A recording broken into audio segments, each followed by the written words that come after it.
Tamil trader YouTube viewer அனைவருக்கும் வணக்கம். நான் டேனியல் பேசுகிறேன். நம்ம இந்த வீடியோவில் என்ன பார்க்க போகிறோம் அப்படின்னு சொல்லி பார்த்தோம்னா 24th செப்டம்பர் 2024 அன்னைக்கு நிஃப்டி இண்டெக்ஸ் சார்ட்டில் ஒரு head and shoulder pattern form ஆயிருந்துச்சு. ஸோ அந்த ஹெட் அண்ட் ஷோல்டர் பேட்டர்ன் வந்து எப்படி ஃபார்ம் ஆயிருக்கு, அது எப்படி பிரேக் அவுட் நடந்திருக்கு அப்படிங்கிறத பற்றி இந்த வீடியோவில் நம்ம கிளியராக பார்க்கலாம். ஸோ இந்த வீடியோ உங்களுக்கு பிடிச்சிருந்ததுன்னா கண்டிப்பாக லைக் பட்டனை ப்ரெஸ் பண்ண மறக்காதீங்க. உங்கள் ஃப்ரெண்ட்ஸ் எல்லாத்துக்குமே ஷேர் பண்ணுங்கள். ஓகே, வாங்க வீடியோக்குள்ளே போகலாம். ஃபஸ்ட்டு வந்து பார்த்தீங்கன்னா ஹெட் அண்ட் ஷோல்டர் அப்படின்னு சொல்லி பார்க்கும்போது ஹெட் அண்ட் ஷோல்டர் பேட்டர்ன் அப்படின்னு சொல்லி பார்க்கும்போது இது வந்து ஒரு டாப்பில் ஃபார்ம் ஆகிற பேட்டர்ன். இது வந்து பார்த்தீங்கன்னா ஒரு ட்ரெண்ட் ரிவர்சல் பேட்டர்ன் சொல்லலாம். ரெண்டு விதமாக சொல்லலாம். ஒன்று வந்து இது ஹையாக மார்க்கெட் மேலே போயிட்டு மேலேருந்து ஒரு கரெக்ஷன் நடந்து ரிவர்சல் ஆகிற பேட்டர்ன், அதாவது ட்ரெண்ட் ரிவர்சல் பேட்டர்ன்னு சொல்லலாம். அதுக்கப்புறம் பேரிஷ் பேட்டர்ன்னு சொல்லலாம். அதுக்கப்புறம் வந்து பார்த்தீங்கன்னா இது வந்து ஒரு ஹெட் அண்ட் ஷோல்டர்னால் ஒன்றும் இல்லை, ரெண்டு ஷோல்டரும் ஒரு ஹெட் இருக்கிறதுனால இதை வந்து ஹெட் அண்ட் ஷோல்டர் பேட்டர்ன் சொல்கிறாங்க. பொதுவாக இது வந்து ஒரு அப் ட்ரெண்டுக்கு அப்புறம் ஹையில் வந்து இது ஃபார்ம் ஆகும். ஸோ இப்படி இருக்கும். ஸோ இதை வந்து நமக்கு லைவ் மார்க்கெட்டில் எப்படி இருக்குங்கிறத நம்ம பார்க்கலாம். இதுதான் வந்து ஷோல்டர்னு சொல்கிறாங்க. இப்போ இங்கேருந்து இப்படி நம்ம கனெக்ட் பண்ணோம் அப்படின்னு சொன்னால் இதை ஒரு ஷோல்டராகவும் பார்க்குறாங்க, இதை வந்து ஹெட்டாக பார்க்குறாங்க. ஸோ அதனால் இது வந்து ஹெட் அண்ட் ஷோல்டர் பேட்டர்ன் அப்படின்னு சொல்லி சொல்கிறாங்க. ஸோ இது வந்து பார்த்திங்கன்னா 24th செப்டம்பர் 2024 அன்றைக்கி மார்க்கெட்டில் நம்ம பார்க்க முடிஞ்சிருக்குது. ஸோ அது எப்படி நடந்துச்சு அப்படிங்கிறத நம்ம பார்க்கலாம். ஸோ நிஃப்டியை நம்ம வந்து ஃபஸ்ட்டு நம்ம வந்து ரன் பண்ணலாம். ஓகே, நிஃப்டி ரன் பண்ணும்போது பார்த்திங்கன்னா மார்க்கெட் கொஞ்சம் கொஞ்சமாக ஸ்மாலாக ப்ரைஸ் மேலே போயிட்டுருக்குது. ஸோ இங்கே வந்து பார்த்திங்கன்னா ஒரு சின்னதான ஒரு கரெக்ஷன் எனக்கா ஃபார்மேஷன் ஆகிட்டுருக்கு, ஒரு சின்ன கரெக்ஷன்ஸ் ஓப்பனிங்கில். ஸோ இந்த கரெக்ஷன்ஸில் தேர்ட் ரெசிஸ்டன்ஸ் எடுக்காமே பிரேக் பண்ணுற மாதிரி இருக்குது. பிரேக் பண்ணிடுச்சு. ஸோ அதனால் பிரேக் பண்ணதுனால திரும்ப ரீடெஸ்ட் பண்ணிவிட்டு அது ப்ரைஸ் மேலே போகுது.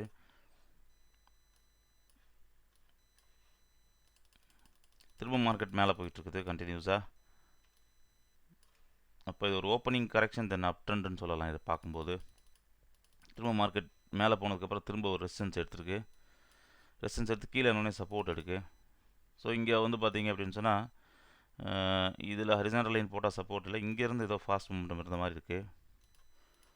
ஸோ நமக்கு இந்த மாதிரி இதே லைனில் இது ரெசிஸ்டன்ஸ் இருக்குதான்னு பார்க்கலாம். இல்லை, மார்க்கெட் மேலே போய் தான் ரெசிஸ்டன்ஸ் இருக்குது.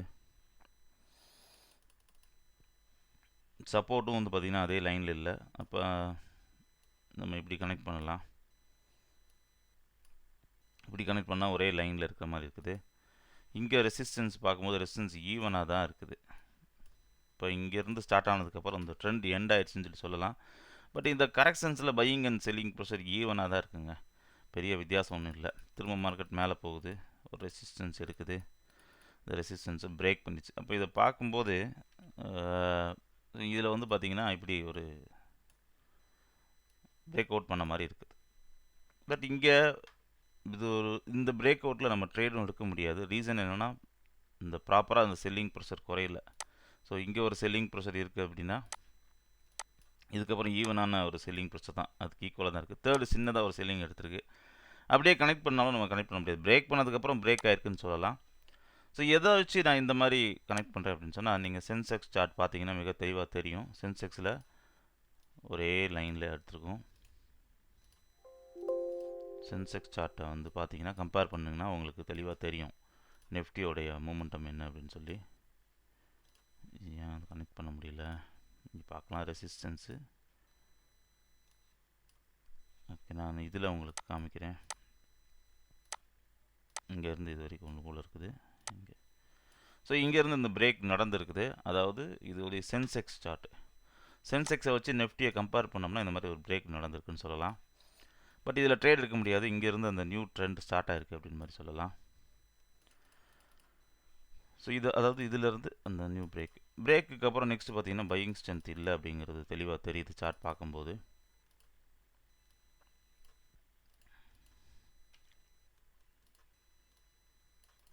ஓகே, திரும்ப மார்க்கெட் கீழே இறங்கி அதே லைனில் பையிங் ப்ரெஷர் வரணும். பையிங் ப்ரெஷர் இல்லாமல் மார்க்கெட் கீழே இறங்குது. ஸோ திரும்ப இந்த இடத்துல இருந்து பையிங் ப்ரெஷர் கீழே இல்லாமல் இருக்கிறதுனால இதை என்ன சொல்கிறோம் அப்படின்னா இதை வந்து நோ பையர்ஸ் அப்படின்னு சொல்லி சொல்கிறோம்.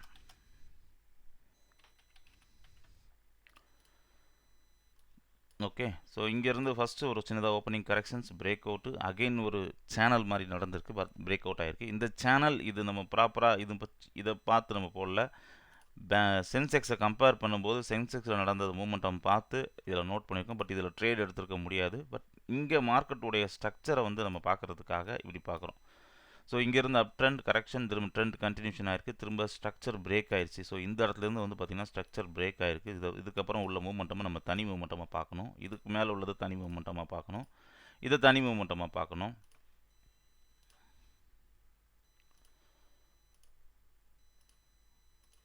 இதுக்கு முன்னாடிலாம் தனி மூமெண்ட்டமாக, இது தனி மூமெண்ட்டமாக. ஸோ இதுக்கு கீழே உள்ளது தனி நோ பையர்ஸ் அப்படிங்கிறது.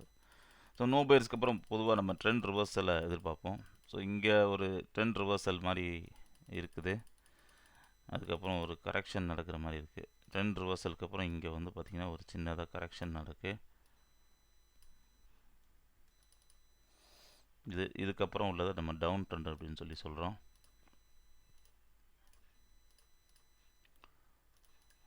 இந்த கரெக்ஷன்ஸில் மார்க்கெட்டில் மேலே பிரேக் அவுட் பண்ணுச்சுன்னா நம்ம ட்ரேட் எடுக்கலாம். பட் இங்கே டார்கெட் இந்த நோ பையர்ஸ் வரைக்கும் தான் இருக்கும். ஸோ இங்கே ஒரு ரெசிஸ்டன்ஸ் எடுத்திருக்கு, அதாவது இங்கேருந்து இறங்கினதுக்கப்புறம் இப்படி நடந்திருக்கு. இதுக்கப்புறம் இது பிரேக் பண்ணிச்சுன்னா இங்கேருந்து இது வரைக்கும் போகும். ஸோ அப்போ இங்கே வந்து நம்ம ஒரு ட்ரேட் லைன் போடலாம். இந்த லைனுக்கு மேலே பிரேக் பண்ணி க்ளோஸ் கொடுத்துச்சுன்னா நம்ம ட்ரேட் எடுக்கலாம். பட் கீழே பிரேக் ஆகிடுச்சு. கீழே பிரேக் பண்ணால் நம்ம ட்ரேட் பண்ணக்கூடாது. அப்போ இதிலேருந்து திரும்ப என்ன நடந்திருக்கு அப்படின்னா இங்கேருந்து அகைன் வந்து நோ பையர்ஸ் நடந்திருக்குன்னு சொல்லலாம். பையிங் ப்ரெஷர் வரலை அப்படின்னு சொல்லலாம்.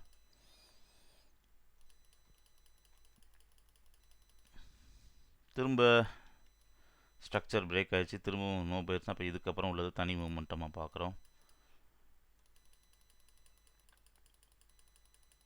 ஓகே, இங்கே வந்து ஒரு சப்போர்ட் எடுத்து சப்போர்ட் பிரேக் பண்ணியிருக்கு. ஸோ இது பார்த்தோன்னா ஒரு சேனலில் நமக்கு தெளிவாக தெரியுது. நம்ம நோட் பண்ண சேனலும் பக்காவாக கரெக்டாக அப்படின்னு தெரியுது, ஒரே லைன்லேயே ரெசிஸ்டன்ஸ் எடுத்திருக்கு. ஓகே, இப்போ இந்த இடத்துல வந்து பார்த்திங்கன்னா நமக்கு ஒரு சேனல் பிரேக் ஆச்சுன்னா ட்ரேட் எடுக்கலாம். அதாவது ஒரு டவுனுக்கு அப்புறம் இதுக்கப்புறம் இப்படி பிரேக் அவுட் பண்ணுச்சுன்னா இது இங்கேருந்து அந்த நோ பையர்ஸ் வரைக்கும் போகிறதுக்கான வாய்ப்பு இருக்குது. ஸோ அப்போ நமக்கு தேவை என்னென்னா இங்கே இன்னொரு செல்லிங் ப்ரெஷர் வரணும். அந்த செல்லிங் ப்ரெஷருக்கு அப்புறம் திரும்ப சப்போர்ட் எடுக்கணும். இங்கே திரும்ப மறுக்க செல்லிங் ப்ரெஷர் வரணும். பட் இந்த செல்லிங் ப்ரெஷர் ஃபஸ்ட்டோட செகண்ட் குறைஞ்சிருக்கு, செகண்டை விட தேர்ட் குறைஞ்சி இப்படி பிரேக் அவுட் பண்ணுச்சுன்னா இதில் நம்ம என்ன செய்யலாம், ட்ரேட் எடுக்கலாம். பட் பார்க்கலாம். பட் இங்கே என்ன ஆயிடுச்சுன்னா அது கீழே பிரேக் பண்ணிடுச்சு. கீழே பிரேக் பண்ணதுக்கப்புறம் திரும்ப மார்க்கெட் அதே லைனுக்குள்ளே வந்துருச்சு. பட் நமக்கு இதில் பார்க்கலாம், திரும்ப இது எக்ஸ்டெண்ட் பண்ணலாம். திரும்ப அதே லைனை கொஞ்சம் நம்ம கனெக்ட் பண்ணோம் அப்படின்னு சொன்னால் ஆல்மோஸ்ட் சேம் தான், அதே லைன் தான் டச் பண்ணியிருக்கு. பட் இங்கே வந்து ஒரு கீழே இறங்கிட்டு ஒரு ஃபால்ஸ் பிரேக் கணக்காக நடந்திருக்கு. அதனால் நம்ம இந்த இடத்துல வந்து பார்த்திங்கன்னா இதை நமக்கு ஓகே. ஸோ இதுக்கப்புறம் பிரேக் ஆயிடுச்சு. ஸோ இது முன்னாடி முதல்ல அந்த மாதிரி பிரேக் அவுட் நடந்திருக்கணும். ஸோ இது வந்து பிரேக்குன்னு சொல்கிறோம். பட் இந்த பிரேக்லேயும் என்ன செய்ய முடியாது, நமக்கு வந்து செல்லிங் ப்ரெஷர் ப்ராப்பராக குறைஞ்சிருக்குன்னு சொல்லி ட்ரேட் எடுக்க முடியாது. இதுவும் ரிஸ்க்கான பிரேக் ட்ரேடு தான். அதனால் நம்ம இதில் வந்து செய்ய முடியாது, ட்ரேட் எடுக்க முடியாது. ஸோ இது வந்து ட்ரெண்ட் ரிவர்சல் அப்படின்னு சொல்லி சொல்கிறோம். ஸோ ட்ரெண்ட் ரிவர்சலுக்கு அப்புறம் பார்த்திங்கன்னா நல்ல ஒரு ஃபாஸ்ட் மூமெண்டம் தெரிய வருது. ஸோ இப்போ ட்ரெண்ட் ரிவர்சல் ஃபாஸ்ட் மூமெண்டம் நடந்துச்சுன்னா இதோட ரீடெஸ்ட்டில் ட்ரேட் எடுக்கலாம். ஸோ இதை எக்ஸ்டெண்ட் பண்ணி வச்சுக்கலாம். ஸோ இது இங்கேருந்து மார்க்கெட் மேலே பிரேக் ஆகுது. ஸோ பிரேக் ஆனச்சுன்னா இது ட்ரெண்ட் ரிவர்சல்னு சொல்லி இப்போ இதுக்கப்புறம் ஒரு கரெக்ஷன் நடந்துச்சுன்னா இந்த கரெக்ஷன்ஸுடைய பிரேக் அவுட்டில் ட்ரேட் பண்ணால் அந்த நோ பையர்ஸ் வரைக்கும் போகும், அதுக்கடுத்து நோ பையர்ஸ் வரைக்கும் போகிறதுக்கான வாய்ப்பு இருக்குது. இங்கே பார்க்கலாம். பட் இங்கே ஒரு செல்லிங் நடக்குது, திரும்ப ஹையை பிரேக் பண்ணுது, அகெயின் ஒரு செல்லிங் நடக்குது. ஸோ மார்க்கெட் வந்து பார்த்திங்கன்னா ஒரே இங்கேருந்து இந்த ட்ரெண்ட் ரிவர்சலுக்கு அப்புறம் கண்டினியூஸாக ப்ரைஸ் மார்க்கெட் மேலே போக ஆரம்பிச்சிருச்சு. ஸோ இந்த நோ பையர்ஸ்க்கு அப்புறம் திரும்ப அதுவும் அந்த நோ பையர்ஸையும் ரெஸ்பாண்ட் பண்ணல, மார்க்கெட் மேலே பிரேக் பண்ணி தான் இருக்குது. இதுக்கு அடுத்த நோ பையர்ஸ் ரெஸ்பாண்ட் பண்ணுதான்னு பார்க்கலாம்.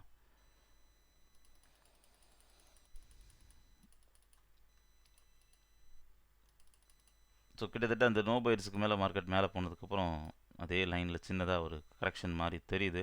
2 தடவை சப்போர்ட் எடுத்துருக்குன்னு சொல்லலாம். நல்ல ஒரு அப் ட்ரெண்டுங்க. இங்கேருந்து ட்ரெண்ட் ரிவர்சலுக்கு அப்புறம் நல்ல ஒரு அப் ட்ரெண்டு.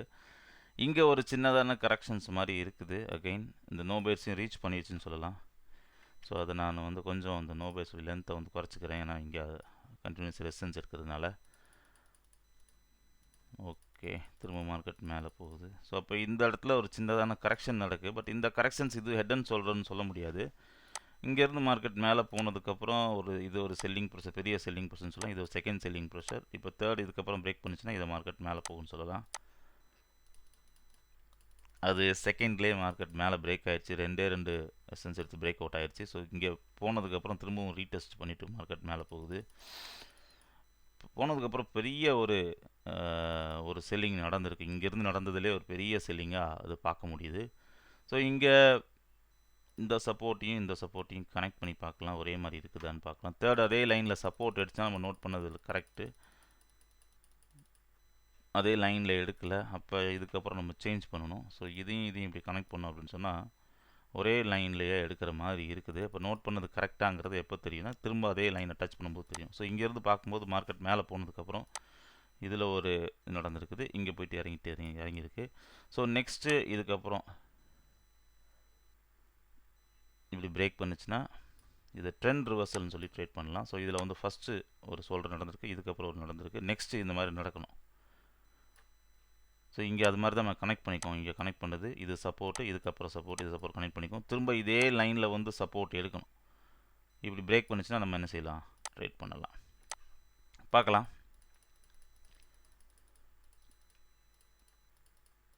ஓகே, ஸோ இங்கே ஒரு ஷோல்டர்னு சொல்லுவோம், இதோ ஹெட்டுன்னு சொல்லலாம், இதை ஷோல்டர்னு சொல்லலாம். இன்னும் ஷோல்டர்னு சொல்கிறேன்னா ரெசிஸ்டன்ஸ் எடுக்கலை, அதுக்கு முன்னாடி நான் சொல்லிட்டேன். பட் ரன் பண்ணி பார்க்கலாம். எஸ், ரெசிஸ்டன்ஸ் எடுத்துருச்சு. ஸோ இப்போ இங்கே வந்து ஒரு சப்போர்ட் இருக்குது அகைன். அப்போ இது அப்படி கனெக்ட் பண்ணலாங்க. ஓகே, ஸோ அதாவது இது ஒரு ஷோல்டர், இங்கே ஒரு நடந்திருக்குது, இப்போ இங்கே நடந்திருக்கு, திரும்ப மார்க்கெட் மேலே பிரேக் பண்ணியிருக்கு.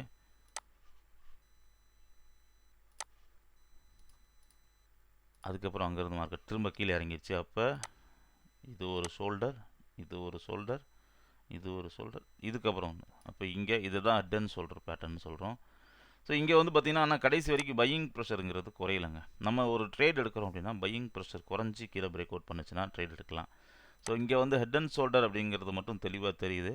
பட் இதில் இந்த பையிங் ப்ரெஷர் கடைசி வரைக்கும் குறைக்கல. இது ஒரு பையிங் ப்ரெஷர், இதுக்கப்புறம் ஒரு பையிங் ப்ரெஷர், இது ஒரு பையிங் ப்ரெஷர், இன்க்ரீஸ் தான் இருக்குன்னு சொல்லலாம், குறைஞ்சிருச்சு அப்படின்னு சொல்ல முடியாது. இங்கே இப்போ இந்த இடத்துல இது பிரேக் ஆயிடுச்சு. ஸோ இங்கே நமக்கு பிரேக் ஆகிடுச்சு, இந்த ஸ்ட்ரக்சர் பிரேக் ஆகிருக்கு. இப்போ இதுக்கு கீழே போக ஆரம்பிச்சுன்னா ஃபர்தராக மார்க்கெட் கீழே இறங்கலாம். பட் ஆனால் நமக்கு வந்து நம்ம ஒரு ட்ரேட் எடுக்கிறோன்னா பையிங் ப்ரெஷர் ப்ராப்பராக டிக்ரீஸ் ஆகிருந்துச்சுன்னா அந்த ஹெட் அண்ட் ஷோல்டரில் நம்ம ட்ரேட் எடுக்கலாம். பட் இங்கே இந்த பையிங் ப்ரெஷர் பார்த்தீங்கன்னா கடைசியாக இன்க்ரீஸ் ஆகிருக்கு, ஒரு ஃபால்ஸ் பிரேக் மாதிரி நடந்திருக்கலாம். பட் இதில் வந்து நம்ம இதை நம்பி நம்ம என்ன செய்ய முடியாது, இதில் ட்ரேட் எடுக்க முடியாது. பட் இதை வந்து ஹெட் அண்ட் ஷோல்டர்னு சொல்லலாம். அதுக்கப்புறமும் அதே மாதிரி ரீடெஸ்ட் பண்ணிவிட்டு கண்டினியூஸாக கீழே இறங்க ஆரம்பிச்சிருச்சு.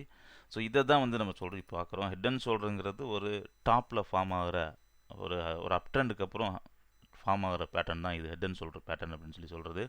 ஸோ இதில் வந்து பார்த்திங்கன்னா நமக்கு வந்து இந்த பையிங் ப்ரெஷரை செக் பண்ணணும். பையிங் ப்ரெஷர் குறையுதா அப்படிங்கிறத பார்க்கணும். இங்கே பையிங் ப்ரெஷர் குறையவே இல்லை. ஸோ அதுதான் நம்ம வந்து இதில் ட்ரேட் எடுக்க முடியல. இல்லைனா பையிங் ப்ரெஷர் குறைஞ்சிருந்துச்சுன்னா நம்ம இதில் செஞ்சுருக்கலாம், ட்ரேட் பண்ணியிருக்கலாம். ஸோ இங்கே பிரேக் ஆகிடுச்சு, பிரேக் ஆனதுக்கப்புறம் கீழே இறங்குது. ஒரு ட்ரெண்ட் ரிவர்சல் சொன்னோம், அந்த ட்ரெண்ட் ரிவர்சலுடைய ரீடெஸ்ட்டில் எக்ஸாக்டாக டச் பண்ணியிருக்குது. டச் பண்ணதுக்கப்புறம் பாருங்கள் அங்கே ஒரு பையிங் நடந்திருக்கு. ஸோ இந்த ரீடெஸ்ட்டில் கிளியராக நம்ம என்ட்ரி எடுத்துருந்துருக்கலாம். இந்த ஹெட் அண்ட் ஷோல்டர் பேட்டர்ன் உங்களுக்கு புரிஞ்சிருக்கும்னு நினைக்கிறேன். ஸோ 24th மார்க்கெட் வந்து பார்த்திங்கன்னா எப்படி இருந்துச்சு அப்படிங்கிறத மார்க்கெட்டோடைய ஸ்ட்ரக்சர்ஸ் படி இங்கே பார்த்துருக்கோம். ஸோ ஓகே, இந்த நோ பையர்ஸு, அதுக்கப்புறம் இங்கேருந்து அப் ட்ரெண்டாக போயிட்டு இருக்கு, இதுக்கப்புறம் ஸ்ட்ரக்சர் சேஞ்ச் ஆகிடுச்சு, இதுக்கப்புறம் ட்ரெண்ட் ரிவர்சல். ஸோ ட்ரெண்ட் ரிவர்சலுக்கு அப்புறம் சின்னதாக கரெக்ஷன்ஸ், அதுக்கப்புறம் பிரேக் அவுட்டுக்கு அப்புறம் திரும்ப ஒரு ஹெட் அண்ட் ஷோல்டர் பேட்டர்ன், அங்கேருந்து ரிவர்சல் நடந்திருக்கு. ஸோ இதோடைய ஸ்ட்ரக்சர்ஸ் என்னங்கிறத பார்த்துருக்கோம். ஸோ இந்த வீடியோ உங்களுக்கு பிடிச்சிருந்ததுன்னா கண்டிப்பாக லைக் பட்டனை ப்ரெஸ் பண்ண மறக்காதீங்க. உங்கள் ஃப்ரெண்ட்ஸ் எல்லாத்துக்குமே ஷேர் பண்ணுங்கள். தேங்க்யூ.